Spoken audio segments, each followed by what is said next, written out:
calendar problem നോക്കാം. The calendar year identical to 2025. അതായത് 2025ന്റെ calendar അതേപോലെ നമുക്ക് റെപ്ലിക്ക ആയിട്ട് കിട്ടുന്നത് ഇനി അടുത്ത ഏത് വർഷത്തിലാണ്? ഈ ക്വസ്റ്റ്യൻ വളരെ സിമ്പിൾ ആണ്. നമുക്ക് എന്ത് ചെയ്യാം? We need to find out whether it is a leap year or not. അതിന് എന്ത് ചെയ്യും? 2025 എന്നുള്ളത് should be divisible by 4. Totally divisible ആണെങ്കിൽ that means it is a leap year.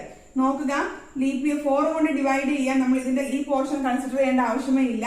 Just take the last 2 digits. അതാണ് divisibility by 4. If a number is divisible by 4, then the last 2 digits should be divisible by 4. Okay. അപ്പൊ ഇത് നോക്കിക്കഴിഞ്ഞാൽ എത്രയാണ്? 24 വരാം നമുക്ക്. 24 ആണെങ്കിൽ reminder എത്രയായി? 1 വന്നു. ഓക്കെ, നമുക്ക് ഈ കോഷ്യന്റിന്റെ ആവശ്യമില്ല, അതാണ് ഞാൻ എഴുതാതിരുന്നത്. We need to consider this remainder only.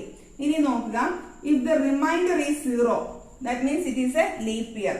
അങ്ങനെയാണെങ്കിൽ you need to add 28 with the current year given.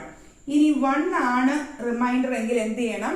You need to add 6 and 2 അല്ലെങ്കിൽ 3.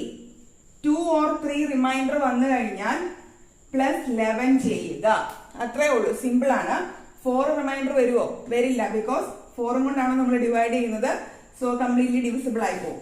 അങ്ങനെയാണെങ്കിൽ ഈ കേസിൽ എന്താണ്? നമുക്ക് 1 ആണ് റിമൈൻഡർ വന്നിരിക്കുന്നത്. So you need to add 6 with 2025. So the answer is 2031. So 2031ലെ calendar will be identical to 2025. അങ്ങനെയാണെങ്കിൽ 1998ലെ കലണ്ടർ ഏത് കലണ്ടറുമായിട്ടായിരിക്കും ഐഡന്റിക്കൽ ആവുന്നതെന്ന് നിങ്ങൾ തന്നെ ചെയ്ത് നോക്കുക കേട്ടോ. Thank you.